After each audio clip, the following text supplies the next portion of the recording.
This is chapter 25 of Parts of Lucas by Susanne Bellefeuille. We've earlier discussed the plot summary as well as chapters 1 to 24 on this platform. So if you need the link to those videos, just make your request to the comment section and it will be sent to you. So it's on this note I welcome you to Literature Hub 247, a free online literature class where the arts and science of literature are discussed. Now let's go into the classroom.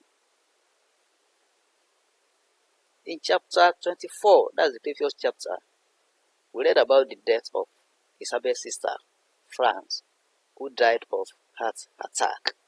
Now let's see what happens in this chapter. 2 years after France's death, Isabel gains more weight and fears becoming obese and head up like her sister. You remember, France's ailment started from being obese and he ended up with heart attack. So Isabel is now entertaining fears not to end up like her sister. After the approval from Lucas, she asked for a program to lose weight and be healthy. With hard work, she achieves her goal and keeps fit for over a year, which Lucas is happy about. To honor Isabel, the organizers of the program asked her to go to a weekend conference in Toronto. She will meet other 25 contestants from the Ontario area where she has a chance to be crowned. She is also expected to talk about her success story and encourage others to believe in themselves. Isabel is reluctant to go because of her children and Lucas. Lucas encourages her to go and assures her that she will be okay with the children for the weekend. Isabel is happy with the assurance from Lucas. She is also anxious because she will lodge in a luxurious hotel she has never stayed in. She wishes to dedicate her speech to France, her late sister. Lucas is happy with Isabel's physique as she now has a fine shape. She has clothes that look fine on her. When it's time for Isabel to leave for Toronto, she feels reluctant again because of her family. At the train station, Lucas and the children hug and kiss her. She boards the train and waves to Lucas and the children with a heavy heart. Isabel enjoys her weekend in Toronto. She is so pampered like never before as she becomes the winner of the crown. Everybody claps for her when she walks down the runway with the beautiful crown on her head. The people listen and enjoy her speech and the dedication to her sister. The following morning, which is Sunday, she attends a conference on helping people to their diet goals. She is happy to be part of the program and she makes her own tips on dieting successfully. She boards the first train the following morning because she longs to be with her family. 3 months later, Lucas is given a higher position at his place of work, but has to move to Kempfield.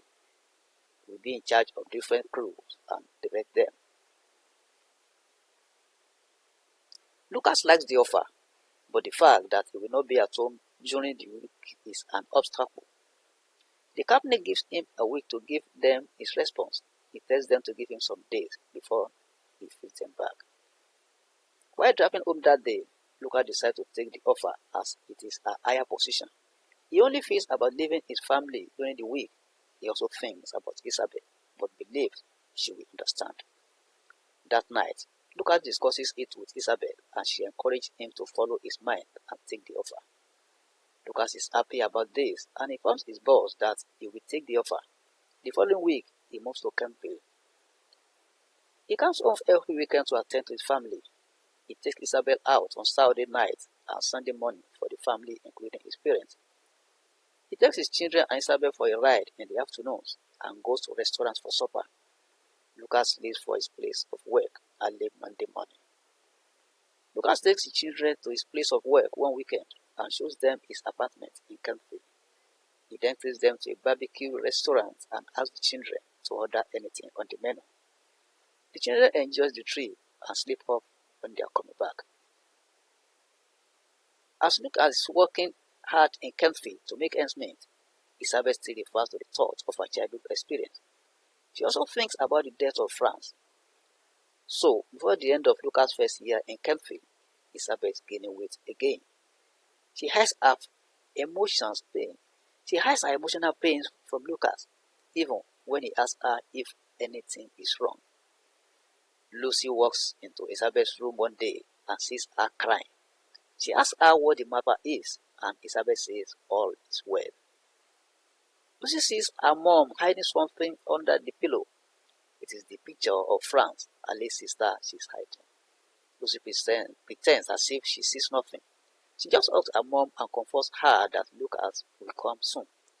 Isabel thanks Lucy for the hug and tells her that they should join others in the living room to watch television. The following morning, before Lucy goes to school, when Isabel is at her place of work, she goes to her room and looks under her pillow. She discovers that it is France's picture her mom was hiding. She feels sad when she discovers why her mom was crying, and she said tears. She doesn't know how to tell her father, and she just returns the picture under the pillow. In the evening that day, Isabel comes back from work and tells her mother-in-law and the children that she needs to rest. So Lucy understands that she is pretending to be tired, but missing her sister. Lucy is about to tell Elizabeth, her grandmother, when Isabel calls for her help from her room. They rush to her room and Isabel says she is too weak.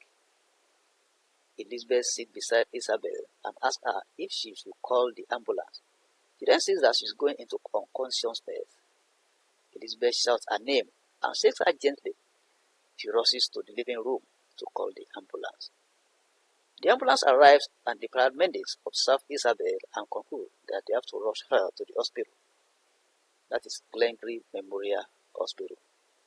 The children ask John what's wrong with their mom when Isabel is being wheeled out of the house. He explains to them that their mom needs medical attention to get better because she's not feeling fine. John drives Elizabeth to the hospital in his weak state. The latter prepares the children ready for bed and tells Richard to take care of his junior ones. She also calls Lucas. Number, but there is no response.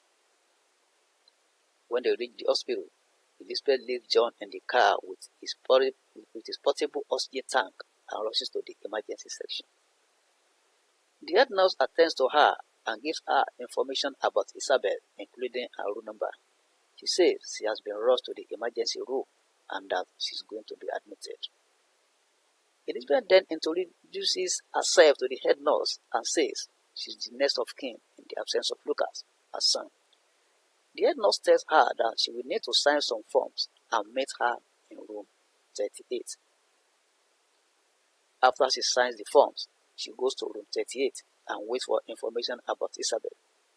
The head nurse and a doctor walk into the room about 20 minutes later. The former introduces Dr. Mackenzie to Elizabeth. The doctor greets Elizabeth and tells her that Isabel is very sick and they have taken many tests. He says that they will have to wait for the results the following morning before they can say anything about her. He also adds that Isabel will likely sleep all night because she has been given sleeping drugs. He thereby tells Elizabeth to go home and call in the morning. Elizabeth asks the doctor if Isabel is in pain. The doctor reassures her that Isabel is sleeping and should be able to sleep all night.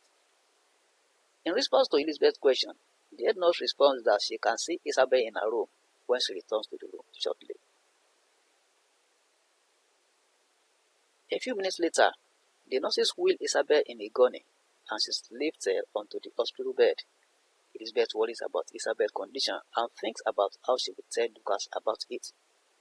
She wipes her tears, walks closer and sits beside her bed. She holds her hand and asks if she can hear her. She tells her that she's in the hospital and they are taking care of her. She says she's going home to check on the children and come back the following day.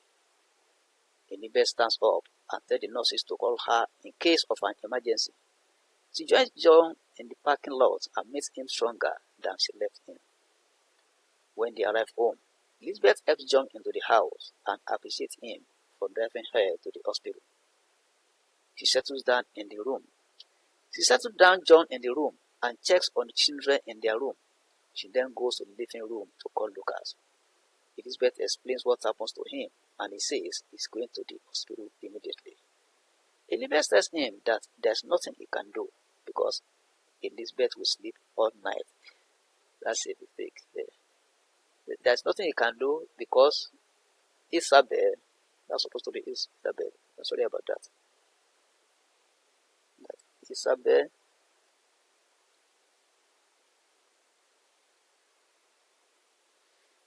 will sleep all night. Let me take that again. Elizabeth explained what happens to him.